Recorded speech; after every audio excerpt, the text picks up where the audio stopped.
Hi hello friends, welcome to music lover ಚೈತುಮರಿ YouTube channel. So ಇವತ್ತು 44th video. ಇನ್ನೂ ಯಾರೆಲ್ಲ ಸಬ್ಸ್ಕ್ರೈಬ್ ಆಗಿಲ್ಲ ನೋಡ್ರಿ, ಅವರೆಲ್ಲ ನನ್ನ ಚಾನಲ್ಗೆ ಸಬ್ಸ್ಕ್ರೈಬ್ ಆಗ್ರಿ. ಹಂಗೆ ನಮ್ಮ ಬರೋ ಎಲ್ಲ ವಿಡಿಯೋಗಳಿಗೆ ಲೈಕ್ ಶೇರ್ ಕಮೆಂಟ್ ಮಾಡಿ ಸಪೋರ್ಟ್ ಮಾಡಿರಿ. ಹಂಗೆ ನಮಗೆ ಸೊ ಎಲ್ಲರೂ ಕೇಳಾಗ್ತಿದ್ರು ನಿಮ್ಮ ಮನೆಯಲ್ಲಿ ರೊಟ್ಟಿನ ಚೆನ್ನಾಗಿ ಮಾಡಿದ್ನಿ. ಒಂದು ವಿಡಿಯೋದೊಳಗೆ ರೊಟ್ಟಿ ಮಾಡಿದ್ದ ವಿಡಿಯೋ ಹಾಕಿದ್ನಿ. ಹಂಗಾಗಿ ಎಲ್ಲರೂ ಕೇಳಾಗ್ತಿದ್ರು ರೊಟ್ಟಿ ಚೆನ್ನಾಗಿ ಮಾಡ್ತೀರಿ, ಹಂಗಾಗಿ ರೊಟ್ಟಿನ ಯಾವ ಥರ ನೀನು ಮಾಡ್ತೀಯಾ ಅಂತೇಳಿ ಕೇಳಿದ್ರು. ಸೊ ಹಂಗಾಗಿ ನಾನು ರೊಟ್ಟಿನ ನೀಟಾಗಿ ಮಾಡ್ತೀರಿ ಮನ್ಯಾಗ, ಅದಕ್ಕೆ ಅದು ವಿಡಿಯೋ ಮಾಡಿರಿ ಅಂತ ಹೇಳಿದ್ರು. ಸೊ ಹಂಗಾಗಿ ಇವತ್ತು ನಾನು ರೊಟ್ಟಿ ವಿಡಿಯೋ ಮಾಡೀನಿ.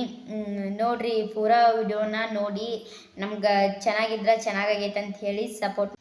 ಸೊ ನಾನು ಮೊದಲಿಗೆನ ರೊಟ್ಟಿ ಹಿಟ್ಟನ್ನ ಇಟ್ಕೊಂಡು ಬಿಟ್ಟಿದ್ನಿ, ಯಾಕಂತಂದ್ರೆ ಪ್ರಿಪೇರ್ ಇದ್ದಿದ್ದಿಲ್ಲ. ಇದ್ದ ವಿಡಿಯೋ ಮಾಡೋದಾಗುತ್ತೆ ಇವತ್ತಂತೇಳಿ ನನಗೂ ಅಂದ್ಕೊಂಡಿದ್ದಿದ್ದಿಲ್ಲ.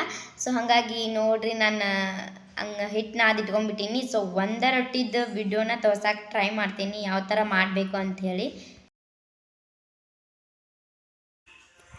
ಈಗ ಸ್ವಲ್ಪ ನಾನು ರೊಟ್ಟಿ ಮಾಡಾಕಂತೇಳಿ ಸ್ಟಾರ್ಟ್ ಮಾಡೀನಿ. ಹಾಗಾಗಿ ಕಲ್ಲಿನ ಮ್ಯಾಗ ಸ್ವಲ್ಪ ಹಿಟ್ಟು ಹಾಕ್ಕೊಂಡು ಸ್ವಲ್ಪ ಮಟ್ಟಿಗೆ ಮೊದಲು ಬಡ್ಕೋಬೇಕು, ಅಂದ್ರೆ ರೊಟ್ಟಿ ದುಂಡಗೆ ಬರ್ತಾವೆ. ಫಸ್ಟ್ ನಾವು ಒಂದು ಕೈ ಹಚ್ಚಿ ಏನು ಚಂದಗೆ ಬಡ್ಕೋತೀವಲ್ಲ, ಆಮ್ಯಾಗ ಎಲ್ಲ ರೊಟ್ಟಿ ಚಲೋ ಆಗ್ತಾವೆ. ಇಲ್ಲಿಕಂದ್ರೆ ಚಲೋ ಆಗಂಗಿಲ್ಲ.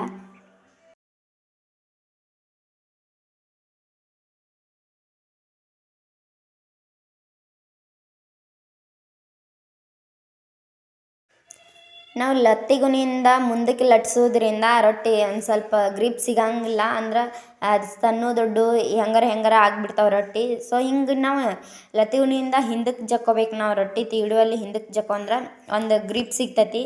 ಹಾಗಾಗಿ ರೊಟ್ಟೆಲ್ಲ ರೌಂಡ್ ಶೇಪ್ ಒಳಗೆ ಬರ್ತಾವೆ.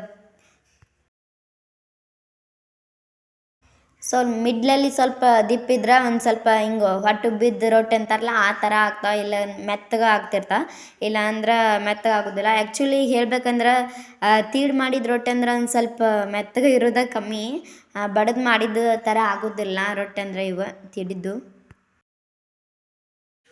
ತೀಡು ಮಾಡೋದು ಯಾಕಂತಂದ್ರೆ ಸ್ವಲ್ಪ ಬಡಿಯೋದು ತಪ್ಪುತ್ತೆ, ಕೈನೂ ಎಲ್ಲ ತಪ್ಪುತ್ತೆ. ಹಾಗಾಗಿ ಎಲ್ಲರೂ ಈಗಿನ ಜನ್ರೇಷನ್ ಒಳಗೆ ತೀಡೆ ಮಾಡ್ತಾರೆ.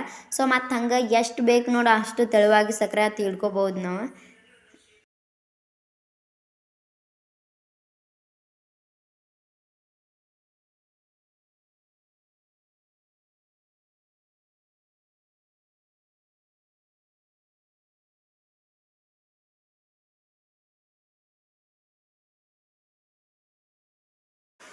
ನೀರು ಹಚ್ಚಿದ್ದಿಂದ ಸ್ವಲ್ಪ ಸಮಯ ಬಿಟ್ಟು ತಿರಿ ಹಾಕ್ಬೇಕು. ನೋಡಿರಿ, ತಿರಿ ಹಾಕಿನಿ. ರೊಟ್ಟಿನ ಸ್ವಲ್ಪ ಜಾಸ್ತಿ ದಿಪ್ಪಗೆ ಬಡಿದ್ರೆ ಸ್ವಲ್ಪ ಹೊಟ್ಟೆ ಜಾಸ್ತಿ ಉಬ್ಬುತ್ತೆ. ನಾವು ನಮ್ಮ ಮನೆಯಲ್ಲಿ ತೆಳುವಾಗಿ ಮಾಡೋದ್ರಿಂದ ಇದು ಜಾಸ್ತಿ ಹೊಟ್ಟೆ ಉಬ್ಬಂಗಿಲ್ಲ, ಆದರೂ ಸ್ವಲ್ಪ ಸ್ವಲ್ಪ ಉಬ್ತೈತೆ ನೋಡಿರಿ ಈ ಥರ.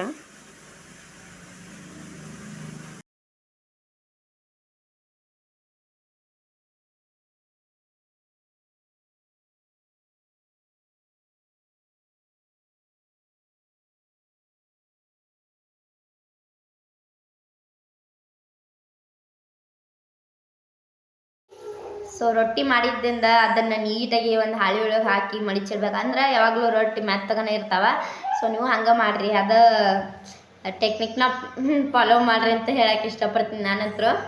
ಸೊ ಹುಟ್ಟಿದಾಗನ ಯಾರೂ ಏನೂ ಕಲಿತು ಬಂದಿರೋದಿಲ್ಲ. ಹಂಗಾಗಿ ನನಗೆ ಇಲ್ಲಿ ಮಾಡಕ್ಕೆ ಬಂದಂಗೆ ಅಡುಗೆ ಎಲ್ಲ ನನ್ನ ಗಂಡ ಮನ್ಯಾಗ ಮಾಡಕ್ಕೆ ಬರೋದಿಲ್ಲ. ನನಗೆ ನಿಜ ಹೇಳ್ಬೇಕಂತಂದ್ರೆ ಸೊ ಅವ್ರು ಹೆಂಗೆ ತಿಳ್ಕೊತಾರ ಗೊತ್ತಿಲ್ಲ, ಬಟ್ ನನಗಲ್ಲೆಲ್ಲ ಗಂಡ ಮನ್ಯಾಗ ಈ ಥರ ಅಡುಗೆ ಮಾಡೋಕೆ ಬರೋದಿಲ್ಲ.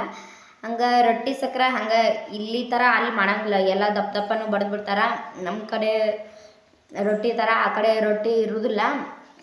ಮತ್ತು ಹಂಗೆ ಈ ರೊಟ್ಟಿ ಮಾಡ್ಬೇಕಂದ್ರೆ ನಿಜ ಟೆಕ್ನಿಕ್ ಬೇಕಂತಾರೆ.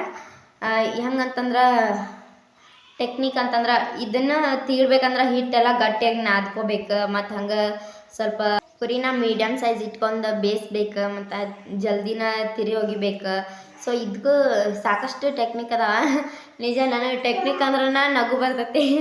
ಎಲ್ಲದಕ್ಕೂ ಟೆಕ್ನಿಕ್ ಇರ್ತೈತಿ. ಸೊ ನಿಮ್ಗೆ ಅದು ಬರಲ್ಲ ಇದು ಬರಲ್ಲ ಅಂತ ಯೋಚನೆ ಮಾಡೋ ಬದಲಿಗೆ ಇವ್ರನ್ನ ಕೇಳಿದ್ರೆ ಯಾರಾದರೂ ಒಂದು ಮಾತು ಅನ್ನೋರ. ಸೊ ಹಾಗಾಗಿ ನಾನಂತರೂ ಯೂಟ್ಯೂಬ್ ಸರ್ಚ್ ಮಾಡಿ ಈಗ ಎಲ್ಲ ಥರ ಅಡುಗೆನ ಕಲಿಯೋಕೆ ಟ್ರೈ ಮಾಡಾಕತ್ತೀನಿ. ಸೊ ನನಗೂ ಫಸ್ಟ್ ಏನೂ ಬರ್ತಿದ್ದಿಲ್ಲ, ಈಗ ಎಲ್ಲ ಥರ ಅಡುಗೆನ ಮಾಡಬೇಕಂತೆ ಹುಮ್ಮಸ್ಸಿಂದ ಮಾಡಾಕತ್ತೀನಿ ಈಗಂತರೂ.